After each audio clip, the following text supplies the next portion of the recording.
네, 코인 랩소디 오늘도 여러분들과 함께합니다. 오늘 또 본부장님 나와 계시는데요. 인사드릴게요. 안녕하세요. 안녕하세요. 네, 오늘 금요일 다들 피곤하시죠? 저희가 파이팅해서 한번 이야기 나눠보겠습니다. 자, 지금 또 기쁜 소식 하나가 있어요. 비트코인이 98,000을 다시 회복해주면서 이제 10만 달러 가고 있습니다. 다시금 이제 넘어질지가 시장에서 주요한 요인이었는데요. 요거 같이 보면 좋을 것 같고요. 비트코인 도미넌스가 다시 60%로 올라섰어요. 그래서 요 부분들 때문에 비트코인의 수급 이동도 보셔야 될 것 같고 이더리움도 견제하게 2,700달러 선을 유지해주고 있습니다.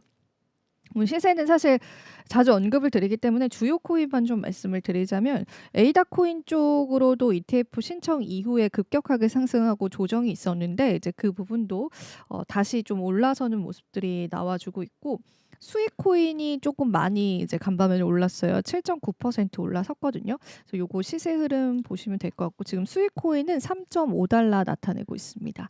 시바이노 코인도 조정 이후에 이제 반등이 나와주고 있기는 한데 폴카닷도 상승을 해줬고 그리고 페페코인도 3% 정도 그래도 올려줬습니다.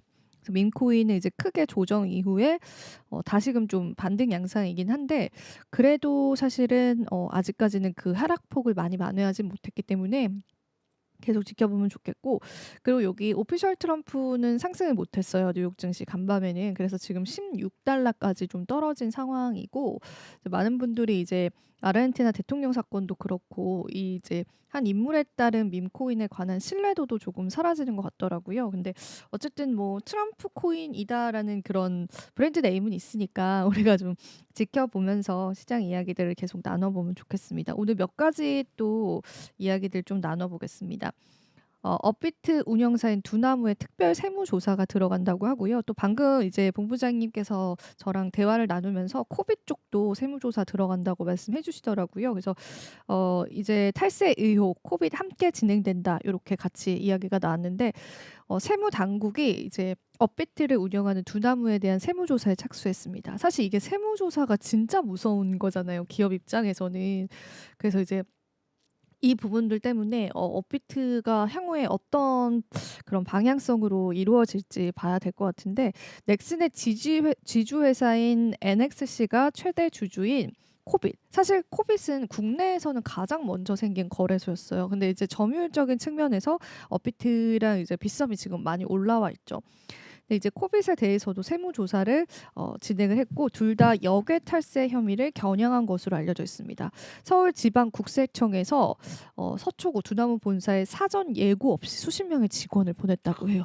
대박이죠. 그래서 거래 자료를 확보를 했고 업비트랑 함께 암호화폐를 발행하는 일부 소형 재단에 대해서도 동시다발적으로 현장 조사를 보낸 것으로 알려져 있습니다. 사실 제가 얼마 전에 금융위 쪽에서 지금 아직 제재 심의에 관해서 결론이 안 났다라고 했잖아요. 그래서 여러분들 요거는 조금 다르게 보셔야 돼요. 그러니까 금융위 쪽으로의 법적인 어떤 절차도 아직 끝나지 않았고 그 와중에 세무조사까지도 지금 같이 터진 겁니다. 그래서 업비트 쪽에 관한 공격 업비트 측에서는 공격이겠죠. 근데 이제 국가적인 입장에서는 또 다른 의미겠지만 그래서 일단 국제거래조사국이다라고 하는 데는 외국계 기업이나 해외 거래가 잦은 국내 기업을 대상으로 정기적인 세무 조사를 하는 부서다라고 합니다.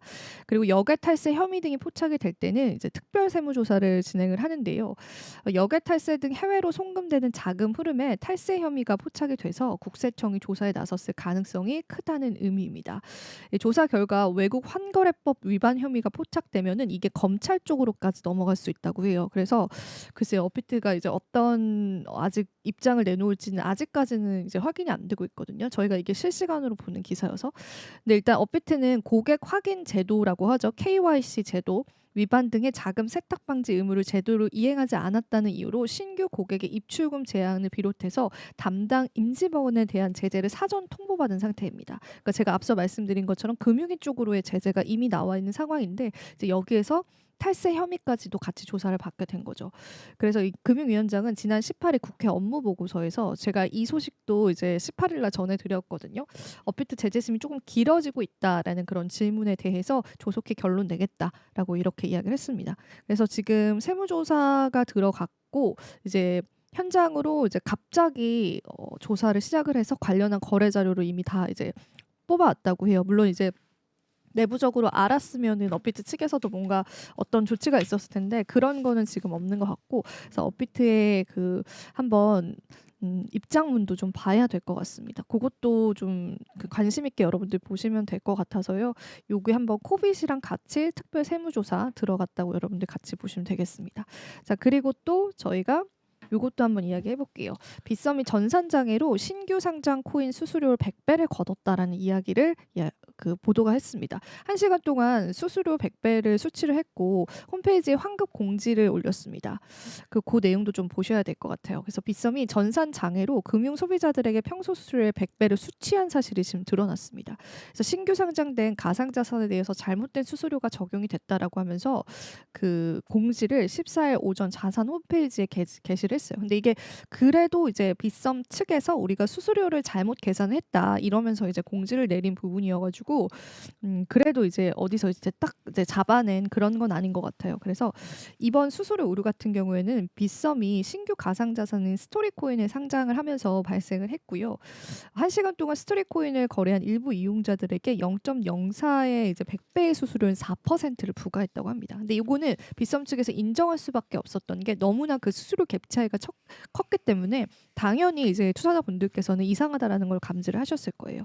그래서 이 시간 동안 빗썸의 스토리 거래 대금이 510억이고요. 부과된 수수료는 41억 원에 달하는 것으로 추정이 됐다라고 합니다. 그래서 몇 시간, 1시간 동안 거의 100배의 수수료를 부과를 하면서 그 수수료 금액만 41억에 달한다라고 합니다. 그래서 이게 잘못된 게 이제 딱 눈에 보이는 부분이니까 그 잘못됐다고 직접 공시를 했고요. 그래서 물론 이제 절차를 통해서 수수료가 크게 부과되신 분들에게 당연히 이 수수료에 관해서 돌려주는 그런 과정을 겪겠죠. 근데 이제 업계에서 이제 주목하는 부분들은 이 빗썸 같은 경우는 장애율 0%를 강조를 하면서 공격적인 마케팅을 펼쳐왔었어요. 근데 이게 사실 실상은 다소 차이가 난 거죠. 그래서 국민의힘 이영승 의원실이 공개한 자료에 따르면 최근 6년 동안 업비트나 또 코인원 그리고 코빗, 빗썸 등의 4대 거래소에서 발생한 시스템 다운과 오류 발생 시간이요. 총 42일이 된다고 합니다. 우리가 지난 비상 계엄 사태 때도 전산 장애가 일어났었잖아요. 그래서 가상자산 거래소들의 이런 전산 오류들에 관해서도 다시금 수면 위로 올라올 수 있다라는 관점에서 보시면 될 것 같고요. 그 4대 거래소에서 발생한 전산 장애 시간은요. 오류 발생 시간은 빗썸이 38일로 압도적으로 1위를 차지하고 있다고요. 그래서 빗썸 거래소에 대한 신뢰도 문제에서도 또 시장에서는 의문점을 제기할 수 있다라는 그런 측면들 여러분들 같이 보시면 좋겠습니다. 자, 그리고 이더리움 쪽으로 최근에 이제 현물 ETF에 관한 이야기들이 좀 나와주고 있는데요. 일단 이더리움 현물 ETF 이제 오랜만에 데이터를 제가 가지고 왔어요. 그 이더리움이 전날 자금 순유출을 기록을 하면서 5거래 연속으로 순유입세를 마무리했다라고 합니다. 파사이드 인베스터에 따르면 전날 미국 이더리움의 현물 ETF에서 1,310만 달러 약 187억 원이 순유출이 됐습니다. 이로써 지난해 13일부터 이어져 오던 순유입세가 마감이 됐다고 합니다. 그레이스케일에서 1,030만 달러가 유출됐고요. 피델리티에서도 280만 달러가 순유출됐다고 보시면 될 것 같습니다. 그래서 여기 관련한 자료 저랑 같이 보시면은 그래도 13일 동안 순유입이 일어났었어요. 이더리움 쪽으로는. 그리고 이제 제가 예전에 전해드린 바로는 그 은행 쪽에서도 이더리움 현물 ETF의 수량을 늘리기도 했었잖아요. 근데 이제 정말 오랜만에 여기 보이시면 순유출이 일어났다고 해요. 그래서 요 금액은 엄청 크다라고 볼 수는 없는데 보시면 2025년 2월 4일 날 굉장히 많은 물량이 또 입이 됐거든요. 그래서 여기 전반적으로 유출된 시간도 있지만 요 끝에 있는 라인들을 보시면은 유입된 이제 이더리움 순간들도 있었기 때문에 요 수급 흐름들 보셔야 될 것 같고 그리고 사실은 이제 ETF에 관한 플로우가 사실 가격과의 상관관계가 높다라고도 이제 시장에서는 판단을 하기도 하잖아요. 그래서 이더리움 ETF 쪽에 관해서 유입이 늘었다라는 부분들 그리고 유출이 늘었다라는 부분들에서 시장 가격을 좀 예측을 하기도 합니다. 근데 비트코인보다 최근에는 이더리움 쪽으로의 순유입과 유출이 조금 더 시장에서 두드러졌던 거는 이제 비트코인은 유출이 조금 빈번하게 있었었는데 이더리움은 그래도 여기 보시면 이 빨간색이 아닌 게 이제 순유출이거든요. 토탈 순유입이거든요. 근데 순유입이 보시는 것처럼 굉장히 좀 많은 비중을 차지하고 있는 거죠. 그래서 이제 ETF 현물 ETF 시장에서는 비트코인보다는 이제는 이더리움이 조금 더 흥행성을 가지고 있다 이런 이야기들도 나오고 또 사실 이더리움은 ETF가 출시된 이후에 시장에서 그렇게 주목을 받지 못했던 이유는 스테이킹 조항 때문이었습니다. 근데 이번에 이제 스테이킹 조항을 이제 이더리움 현물 ETF에 넣어달라라고 이제 요청을 했던 부분들을 SEC가 검토를 시작을 했다고 해요. 그래서 요 이제 스테이킹 조항이 검토가 들어가고 만약에 스테이킹 조항이 이제 포함이 되게 된다면 그게 또 이더리움 시장에서는 호재로도 이야기를 많이 하고 있거든요. 그래서 그 뉴스들도 우리가 같이 지켜보셔야 될 것 같은데 우리가 알트코인 쪽으로는 올해 또 기다리고 있는 ETF 그 출시가 굉장히 많잖아요. XRP도 그렇고 솔라나도 그렇고 도지코인도 지금 신청이 들어가 있는 상태고 거기에다가 이제 라이트코인도 가장 유력하게 떠오르고 있고 그래서 그 다른 알트코인들의 이제 ETF 출시 그리고 추가적으로 이더리움의 스테이킹 조항이 이제 포함이 되어 있는지 그런 여부들을 같이 보시면서요. 여러분들이 이제 전략들 같이 세워보시면 좋을 것 같습니다. 그리고 또 제가 요 뉴스도 같이 보여드릴게요. 지금 알트코인에 관한 거래량에 관해서 이야기가 나왔어요. 크립토컨트의 주기영 대표가 알트코인 거래량이 비트코인의 거래량을 2배 이상 능가를 하면서 알트코인 시즌이 시작됐다는 분석을 내놓았습니다. 굉장히 좀 솔깃하죠. 제가 사실은 항상 여러분들에게 보여드리는 그 차트가 있잖아요. 여기 보시면은 비트코인 도미넌스 차트가 있는데 우리가 보통은 이 비트코인과 알트코인의 시즌 변화를 볼 때 이 도미넌스 차트를 많이 봅니다. 요거 이제 여러 번 설명을 드렸었죠. 그래서 제가 매번 도미넌스가 지금 60%예요, 59%예요. 이렇게 많이 말씀을 드리는데 이 도미넌스 차트를 보고 우리는 알트 시즌을 그간은 예측을 해왔어요. 그래서 이 도미넌스가 이제 최고치를 찍었다가 만약에 그 도미넌스가 좀 내려가게 되면은 그때 이제 알트 쪽으로 수급이 몰린다라고 그렇게 표현을 하기도 했었거든요.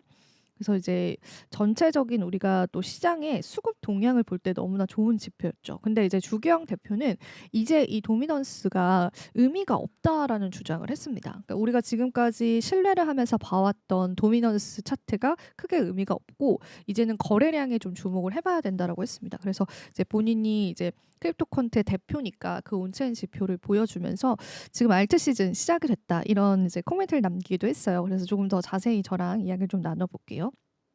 알트코인의 거래량이 비트코인을 2배 이상 능가하면서 알트 시즌이 시작됐다라는 분석이 나왔습니다. 스테이블 코인 보유자가 알트코인을 선호하고 있다. 알트코인의 거래량은 비트코인의 무려 2.7배에 달한다. 이런 이야기를 했습니다. 이어서 그가 이제 비트코인 도미넌스가 더 이상 알트 시즌을 정의하는 기준이 아니다. 그렇게 이야기를 했고 거래량 기준이다라고 이야기를 했습니다.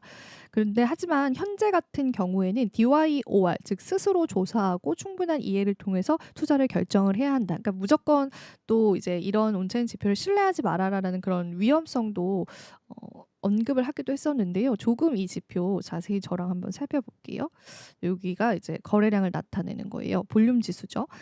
알트의 거래량이 요 이제 파란 색깔 선이다라고 여러분 보시면 되고요. 그다음에 알트코인의 마켓캡, 전체 알트코인의 시가총액을 보시면 되고 요 차트는 2017년도부터 2025년도 최근까지의 차트입니다. 여기 보시면은 제 마우스 커서를 집중을 해주세요. 자, 그러면은 이제 알트코인에 관한 시가총액들이 이제 요렇게 높아졌던 구간들 있잖아요. 이때 이제 알트코인의 거래량들도 보시면은 요렇게 커플링 되어 가는 게 보이실 거예요. 요때가 우리가 사실은 그 지난 불장이었잖아요. 그때 알트코인이 시가총액이 급격하게 상승을 하면서 알트코인 쪽으로의 수급이 많이 돌았었는데요. 그때 알트코인 쪽에 관한 거래량들도 요렇게 급격하게 상승을 하는 게 보여질 겁니다. 그래서 요 부분들을 딱 봤을 때 그리고 나서 우리가 어느 정도 약세장을 겪었었을 때 알트에 관한 여기 거래량이 급격하게 끊긴 거 보이시죠? 근데 이제 이때부터 반등을 조금씩 하긴 하다가 최근 들어서 이 알트코인의 거래량 자체가 비트코인의 2배를 넘어가는 수치이기 때문에 이 지표를 참고를 해서 이 알트 시즌이 시작이 됐다. 요렇게 코멘트를 했죠. 그래서 요런 내용들을 담고 있어요. 그래서 요거 여러분들이 좀 온체인 지표 계속 보시면서 알트코인의 거래량들도 이제 같이 체크를 해 봐야 될 것 같고, 근데 주기영 대표의 이러한 의견에 관해서 저는 이제 완전히 동의한다 이런 의견은 아니고, 일단은 뭐 도미넌스가 의미가 없다. 이게 이제는 알트 시즌을 볼 때 의미가 없다. 그렇게 말씀을 하셨기 때문에 그거는 조금 더 시장 상황을 봐야 될 것 같아요. 그래서 하나의 또 인사이트로 여러분들이 좀 가져가시면 좋을 것 같아서 요 이야기도 좀 전해드리고요. 오늘 또 마지막 소식 전해드리면서 또 오늘 크립토 이야기는 좀 맞춰보겠습니다. 이건 어떤 이야기냐면요. 암호화폐 벤처 캐피털 프레임워크의 이제 워크벤처스 이제 벤스 스펜서가 스카이 구 메이커 다오입니다. 스카이의 달러 연동 스테이블 코인의 USDS 공급량이 90억 달러를 돌파했다고 전했습니다. 스테이블 코인은 특정 국가의 화폐 가치의 가격이 고정된 가상 자산이죠.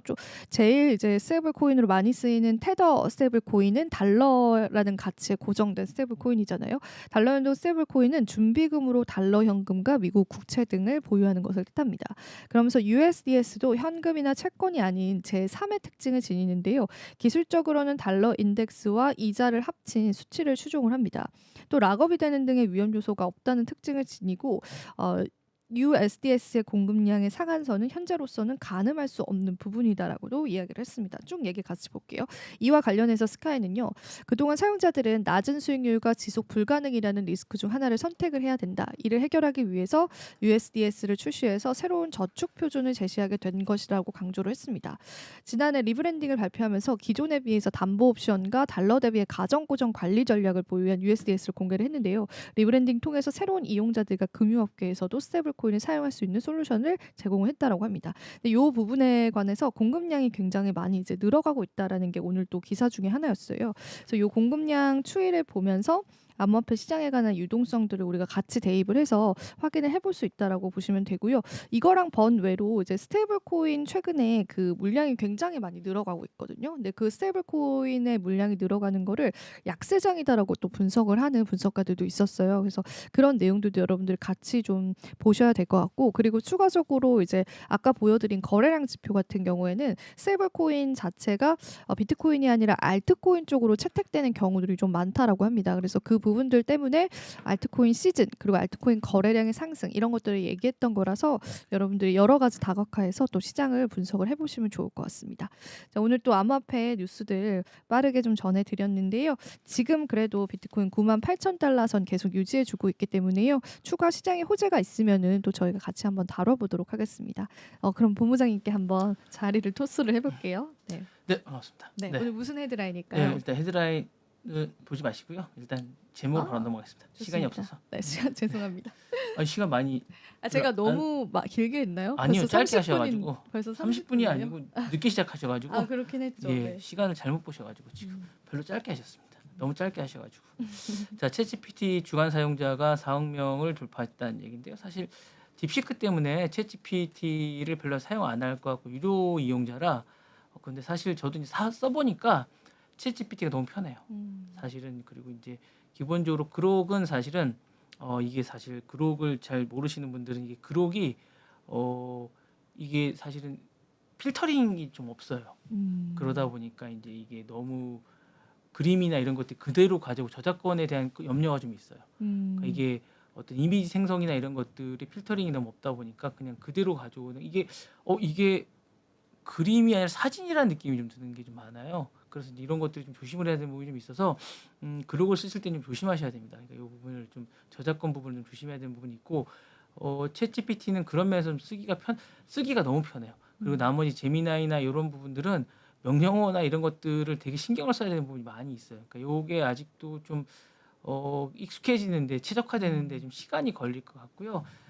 그러다 보니까 챗GPT가 되게 많이 늘었어요. 그리고 이제 기본적으로 지난해 12월에 3억 명에서 이제 최근에 이제 주간 이런 게 4억 명으로 최근 2개월 만에 33% 증가했습니다. 그리고 이게 왜 많이 늘었나 봤더니까 우버나 모건스탠이나 모더나 T모바일 이런 우리나라 T모바일 기업들에서 많이 씁니다.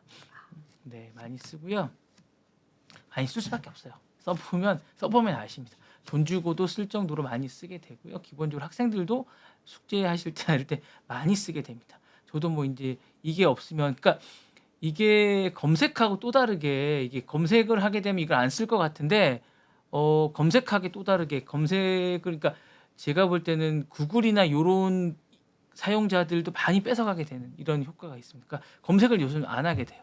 확실하게. 모르겠습니다. 이제 검색하시는 분들은 또 다를지 모르겠는데 저는 이제 검색하는 것보다 요거를 쓰게 되는 시간이 더 많이 되는 것 같아요. 아무래도 예 그렇게 되는 것 같아서 사실은 대단한 발견 같아요. 제가 볼 때 샘 알트먼에게 정말 고맙다는 생각이 좀 많이 들고요. 개발 트래픽이 6개월에 2배 정도 증가했기 때문에 제가 볼 때는 아마 적자는 계속 나겠지만 샘 알트먼이 정말로 대단하다는 생각이 들고 욕심을 낼 만한 것 같습니다. 제가 볼 때는 일론 머스크가 욕심을 낼 만하고 제가 볼 때는 그룹을 써보니까 확실히 못 따라잡은 것 같아요. 예, 좀 따라잡기는 좀 힘든 것 같습니다. 후기가 벌써 그렇게 나오나요? 예, 대충 그런 느낌이 좀 듭니다. 예, 그럽니까? 그렇게 좋은 것 같지는 않습니다. 네. 야. 일단 그 발열이 좀 심한 것 같고요. 여러 가지 좀 있는 것 같습니다. 그래서 일단은 추론 모델이나 그리고 이제 조만간 그 5.0 모델이 나오는데 5.0 모델을 좀 써본 분이 계신가 봐요. 느낌이 이렇게 많은 분들이 정말 대단하다고 얘기해요. 그리고 이거에 대해서는 일론 머스크도 인정했습니다. 자기네께 5.0보다 못하다는 걸 계속 인정했기 때문에 5.0이 정말 파워풀한 것 같습니다. 그래서 이 부분은 대단한 것 같고요. 그리고 일단 지금 벌써 이제 상무부에서 요 딥시크가 약간 의심스럽다고 얘기를 했고 일단 디플로마에서 이걸 보도했다는 건 기본적으로 뭘 잡았다는 얘기거든요.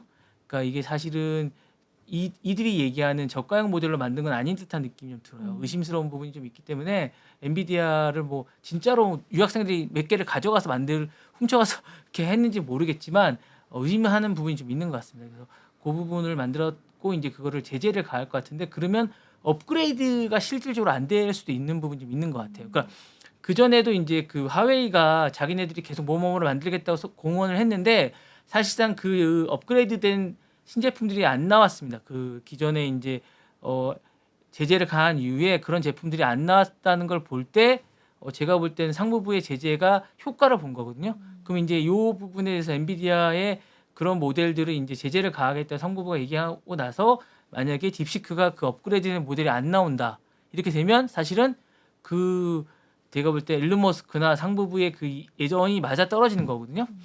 그러면 이거는 좀 문제가 있거든요. 사실은 이 엔비디아의 AI 칩이 정말 중요한 역할을 하고 사실상 그 이상의 비용이 들어가는 저가형 모델이 아니라는 거거든요. 딥시크도 사실은 실질적으로 그러면 이게 좀 문제가 있는 겁니다. 사실은 딥시크가 그렇게 됐다는 건 아닌 거거든요. 싼 모델이 아니라는 거예요. 그러니까 저는 뭐 딥시크의 오픈 소스를 공개하고 이런 것들은 다 좋은 정책이라고 보지만 저가형으로 만든 게 아니라면 사실 이건 좀 그렇게 얘기했다는 건 문제가 좀 있습니다. 어떤 윤리적인 그러니까 과학자들이 윤리적으로 발표한 부분에서는 좀 문제가 있다고 봅니다. 그래서 그 부분은 좀 아닌 것 같고요.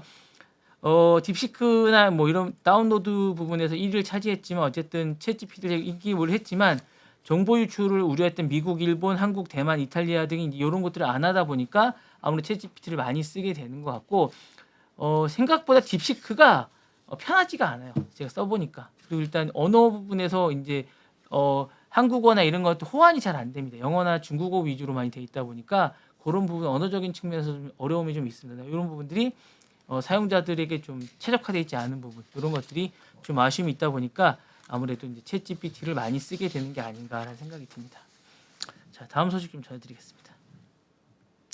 자, 트럼프 머스크를 이제 떠나서 이제 좀 이렇게 친한 건 친한 거고 좀 따질 건 따진다는 트럼프의 성격이 이제 드러나고 있습니다.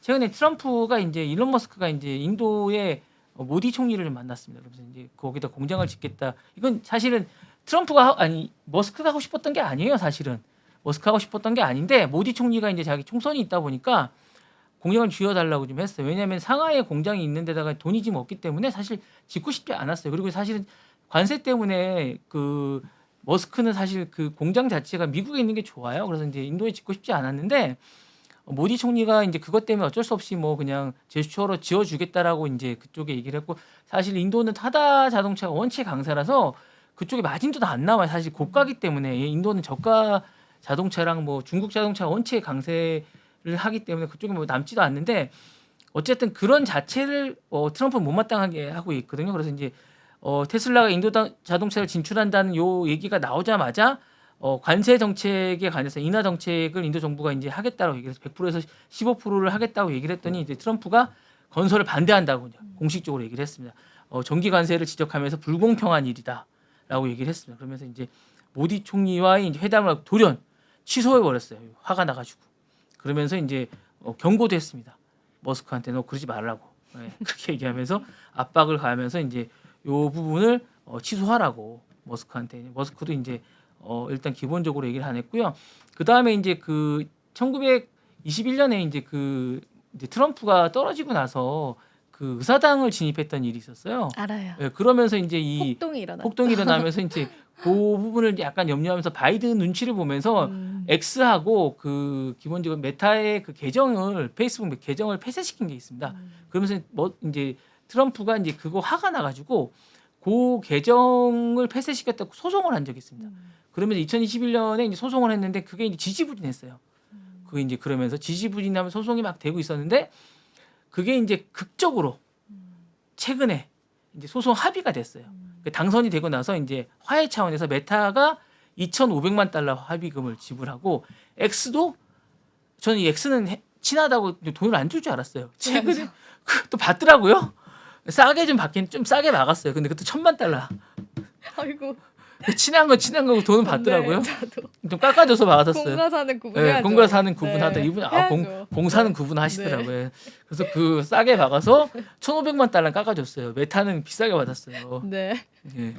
메타는 세게 받더라고요. 그래서 어쨌든 디스카운트 많이 절반 이상 해주셨어요. 그래서 1,500만 달러 깎아서 어쨌든 아니 자기 대선 기간 동안 어쨌든 많이 투자했잖아요. 네, 그래서 이제 많이 웃기네요. 깎아줘서 네. 예, 이 월스트리트 저널에 단독으로 나온 기사입니다. 최근에 단독으로 나오셔서 이렇게 1,000만 달러로 이제 막았다 해서 이제 로스 해가지고 머스크가 이 단독 엑스클루시브해서 단독으로 나온 기사입니다. 1,000만 달러 막았어요. 공사는 구분하는 이런 트럼프의 돈에서는 어떤 친소도 없다라는 해서 사실 트럼프는 이걸로 해서 다 번 게 500억이 넘어요. 소송으로 막아서 다 합의해서 500억이 넘어요. 이러나 저러나 돈 잘 버네요. 예, 그러니까 이게 약간 돈 버는 스타일이 달라졌어요. 예. 이번에 보니까 와이프는 4천만 달러. 예. 어제 얘기해 주셨죠. 네, 그 4천만 달러 벌고 그 수수료만 1억 달러 벌었다면서요. 그 따라다 아린테 대통령은 지금 낙마하게 생겼어요. 지금 민코인 해가지고 지금 탄핵 당할 네, 것 같아요. 당할 것 민코인 같은데요? 해가지고 네. 근데 트럼프는 자기가 발매를 안 했고 본인이 발매를 하더라고요. 그 친구는. 아니 그렇기보다는 그 코인이 스캠 코인이에요. 사기 코인인데 예. 그걸 홍보해서 근데 뭐 한 끗 차이죠. 사기와 안 사기는 그렇긴 아니 한데. 근데 이게 본인 자체가 발행을 했다는 의심을 받는 데다가 그 음, 측근들이 그거를 또 많이 이제 네 내부 명이 거래를 했다고 했던 예, 게 예. 이제 정황이 다 밝혀져서 드러났고 그 리스트 나왔던데 4명의 얼굴이 공개됐던데요. 네, 많이 이제 밝혀졌는데요. 네. 그냥 뭐 그리고 또 발행하겠다 그러던데요. 그건 모르겠어요. 그럼 봐야 될 것 같아요. 그러면서 이제 트럼프한테 네. 자문을 걸어오던데요. 최근에 보니까 대단한 탄핵 되겠어요. 탄핵. 네. 대단해요. 지금 때. 다음 소식 전해드리겠습니다. 자, 제가 예상했잖아요. 이거 예상한 대로 되고 있어요. 우리형 트럼프 우리형. 제가 이제 바이든 때는 이게 지지부진하니까 기업이 이 EU를 상대하기 힘겨워했잖아요. 어떻게 강경 대응한대요? 이미 빅테크가? 꼬리 내렸어요. EU가 이유가요? 이유가 어떻게 한대요? 다 들어주겠다는 거예요. 아, 그래요? 네, 그래서 일단은 먼저 처음에 그 지배 규제에서 메타법 AI법 있잖아요. 반대 운동을 했는데 어쩔 수 없이 들어주겠다고 했어요. 그리고 나서 최근에 디지털법 DMA법도 이제 바꾸겠다는 이것도 들어줄 수밖에 없을 거라고 얘기하고 있어요. 일단 1차로 제가 얘기하는데 빅테크 기업들이 EU AI법의 시장 규제법에 관해서 적극 대응을 하는데 메타가 이제 촉대 메고 있어요. 트럼프랑 제일 친하니까 반대 운동을 노보하는데 행정부 출범 이후에 JD 벤슨 부통령이 EU에 관한 규정을 비판하고 이걸 촉구하기 시작했더니 EU가 이제 압박에도 불구하고 규정을 충실히 이행하겠다라고 이제 일단 꼬리를 내었어요. EU 집행위원장이 AI 책임 지층을 규제 완화의 명분을 철회했대요. 일단 빅테크 영향력 확대를 했고 AI 실행 강령을 이제 하는데 이거는 이제 어쩔 수 없이 들어줘야 될 것 같아요. 여기 보면 실리콘밸리 파이터에서 EU 테크 룰 해서 이거 뒤로 물러나야 될 것 같다고 얘기를 하고 있어요. 벌써. 그러니까 트럼프 앞에서는 트럼프가 이제 자기 우리 형이라고 제가 했잖아요. 트럼프 우리 형. 제가 제목 정했잖아요. 우리 형. 우리 형 왔다 이거 아니에요. 제가 이거 하고 됐고 이제 실리콘밸리 하고 그다음에 이제 요 하나 정리를 하고 그다음에 DMA법이라고 또 있어요. 요거랑 이제 그다음에 과징금들 쭉 있잖아요. 이거 다 정리해 주실 거예요, 이분이. 그동안 매겼던 가진금들 다 정리해 줄 것을 그동안 매겼던 많은 법들이 있어요. 애플 이런 법들 있잖아요. 독과점법 이런 거 다 정리될 거예요. 이제. 예. 제가 이제 그 이상으로 벌어갈 거라 얘기했잖아요. 예.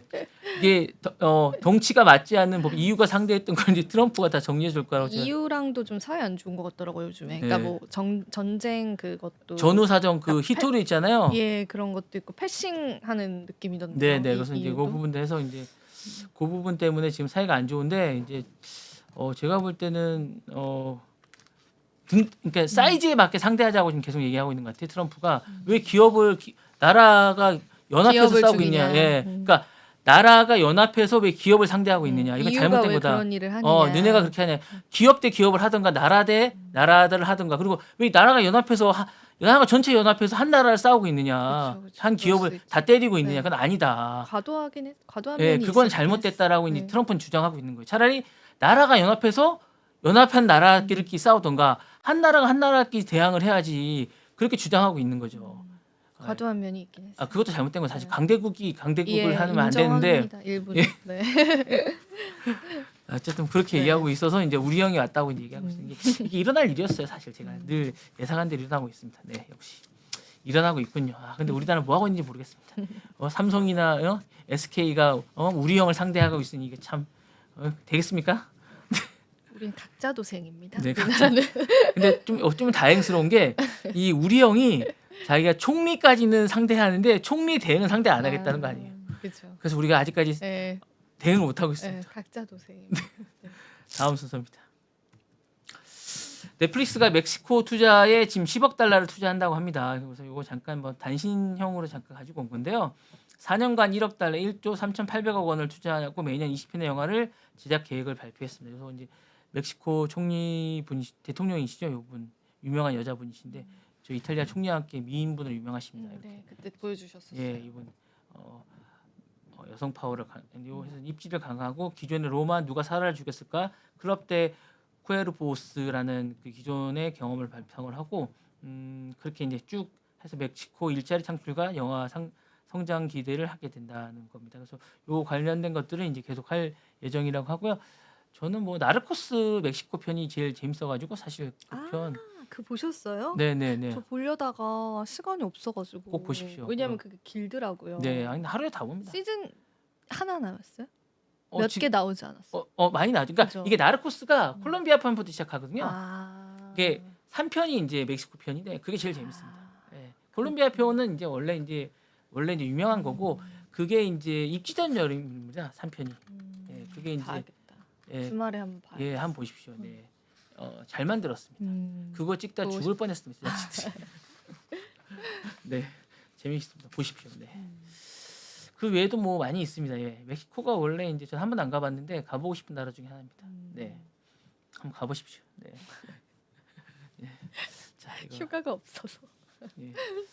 자, 동료의 피를 발판삼아 보너스 잔치를 하는 우리 메타 저커버거 형입니다. 메타가 원래는 이제 원래 수익이 나면 그걸 재투자하기로 유명해서 사실은 좀 괜찮은 투자라고 하는데 최근에 이제 뭔가 산바가 있는지 보너스를 이제 원래 이제 한 75% 급여를 이제 인센티브를 이제 1,200%로 늘렸습니다. 이제 이게 공교롭게도 사람들을 5% 10%막 자르면서 그 시기에 맞물려서 보너스 잔치를 했습니다. 그래서 이제 이게 약간 욕을 먹고 있는데 사실은 연간 플러스를 약간 그렇게 했어요. 그래서 본인은 돈을 안 받기로 유명해요. 원래 이제 본인이 원래 주식이 너무 많은데다 부자예요. 그리고 돈에 연연하지 않습니다. 이분은 늘 옷도 시간이 아까워서 같은 회색 티셔츠를 30벌씩 막 이렇게 사는 그런 사람이거든요. 그래서 그렇게 입고 있는데 어쨌든 현금 보상으로 이제 경쟁사 대비 머무른다고 해갖고 이제 돈을 잔치를 했는데 이것 때문에 이제 약간 비난을 받고 있습니다. 그래서 그 부분에 대해서 이제 하고 있고요.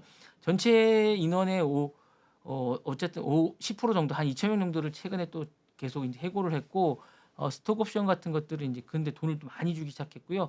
어쨌든 전년 대비해서 한 50% 정도 상승했어요 주가가. 그래서 이제 거의 700달러 가까이 지금 상승한 상태고요. 어쨌든 메타가 최근에 가장 핫합니다. 20일 연속 주가가 상승하고 뭐 이런 거고 그다음에 트럼프 정부하고는 사실상 지금 가장 가까운 데다가 그러면서 이제 정치권하고 멀리 있기 때문에 빅테크적이거나 기술적으로는 가장 저는 괜찮다고 봅니다. 그러니까 AI 쪽으로도 지금 라마나 이런 사업이 잘 되고 있고 그다음에 클라우드도 AI 칩도 만든다 그러고 정말 기술력이나 이런 부분에서 정말 모든 사업에 가장 핫한 그런 기업입니다. 그래서 제가 볼 때는 가장 유망하지 않을까. 물론 과평가돼 있기도 합니다. 사실은 지금 핫하긴 한데 어쨌든 여력은 좀 많이 있는 그런 게 아닌가라는 생각이 들고요. 외풍도 지금 없는 편이거든요. 그래서 제가 볼 때는 좀 더 성장 여력이 있을 것 같은 생각이 듭니다. 그래서 좀 지켜보시는 게 낫지 않을까라는 생각이 들고요. 이게 좀 씁쓸하긴 하지만 어쨌든 뭐 냉정한 것 같아요. 아직 젊은데 냉정하고 제가 늘 얘기하지만 이 메타의 저크버그는 뭔가를 만드는 거나 이런 거는 아주 뛰어난 것 같지는 않아요. 다만 어떤 걸 보고 변주라고 그러죠. 요렇게 만들어서 요렇게 가는 게 맞다고 생각하는 거에는 아주 탁월한 능력을 갖고 있는 것 같아요. 사실 저는 그런 사람이 사업에 성공한다고 보거든요. 그래서 그런 사람이 어떤 걸 만드는 데는 아주 촉이라 그러죠. 그런 건 되게 뛰어난 것 같으니까 요 메타의 그러니까 저는 메타는 저크버그가 없는 메타는 그렇게 뛰어난 회사가라고 생각하지 않습니다. 그러니까 저크버그가 요 CEO에서 물러나면 메타는 주식을 던지십시오. 네, 그러면 될 것 같습니다. 그러니까 정말 저크버그 이퀄 메타라고 보시면 될 것 같고요. 그렇게 보시면 될 것 같습니다. 그러니까 메타에서 저크버그가 차지하는 건 90%다라고 생각하시면 될 것 같습니다. 그래서 이 부분을 하시는데 어쨌든 이 보너스 안칠에서 비난을 좀 받고 있다라는 소식을 잠깐 전해드렸습니다. 자, 마지막 소식 전해드리겠습니다. 007 다 아시죠? 너무 알죠. 네, 이게 이제 영국 기업인데 브랜드인데 이게 아마존에 이제 우리 그 아저씨가 가져가셨습니다. 그분이 그 누구시죠? 그분 제 생각이 잠깐 또 안 나요. 제임스 본드야? 아니 베이조스 분이 베이조스. 베이조스 분이 광이세요. 베이조스 아마존. 네, 베이조스 분이 이걸 가져가셨는데 사실 이제 최근에 이제 MGM이 베이조스 거거든요. 베이조스 분이 인수를 하셨습니다. 사실 이제 이게 창작 총대권이 이제 미국 엔터테인먼트 아마존 MGM이나 MGM도 이제 베이조스 분이 가져갔었는데 최근에 이제 베이조스가 또 이제 4천만 달러의 멜라니아 그 판권을 또 사셨잖아요. 그 하셨는데 요 부분을 이제 원래 이제 007 지식 재산권은 공동 소유주인 바버라 브로콜리와 마이클 G 윌슨이 이제 가지고 있는데 요게 이제 너무 어렵다 보니까 MGM 합작 투자에 넘겼습니다. 그래서 결정권이 이제 여기 있는데 사실 이건 영국의 자존심인데 옛날에 소니 프로덕션이 일본에 넘어간 것처럼 충격적인 사건입니다. 영국은 사실 영국이 이런 자존심이 강한 나라거든요. 사실 이게 뭐 돈은 없어도 이런 게 강한데 이게 넘어가다 보니까 충격적입니다.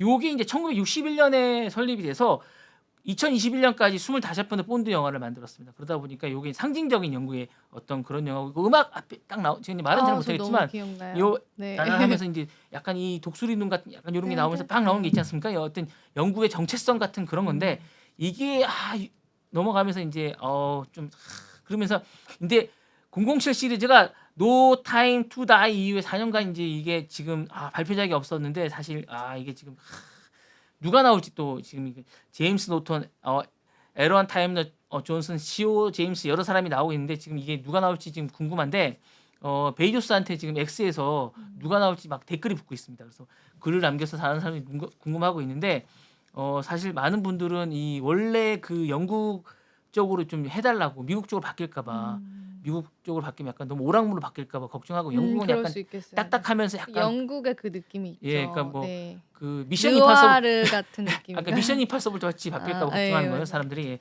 그래서 쇼온 코너리, 로저 무어, 뭐 디모시 달턴, 뭐 피어슨, 브론스넌 약간 이런 마지막에 이제 데니얼 크레이그처럼 됐는데 요렇게 해달라는 거예요. 그러니까 그 미션 임파서블처럼 이렇게 안 바뀌었으면 좋겠다는 거예요. 그래서 요렇게 해달라는 건데 이게 어떻게 바뀔지 왠지 좀 미션 임파서블 좀 바뀔 것 같은 그런 느낌이 듭니다. 저도요. 거기에 한 표 드리겠습니다. 네. 그래서 이제 그렇게 바뀌면 안 되는데 이제 그렇게 될 것 같은 그런 느낌이 듭니다. 네. 어쨌든 좀 기대해 보면 좋을 것 같습니다. 저희가 준비한 소식은 여기까지. 네. 오늘 엄청 저희가 또 1시간 정규 방송처럼 채워버렸습니다, 네. 여러분. 오늘도 재밌게 들으셨길 바라고요. 저희는 또 다음번에 재미난 이야기들도 찾아뵐게요. 시청해주신 여러분 고맙습니다. 감사합니다.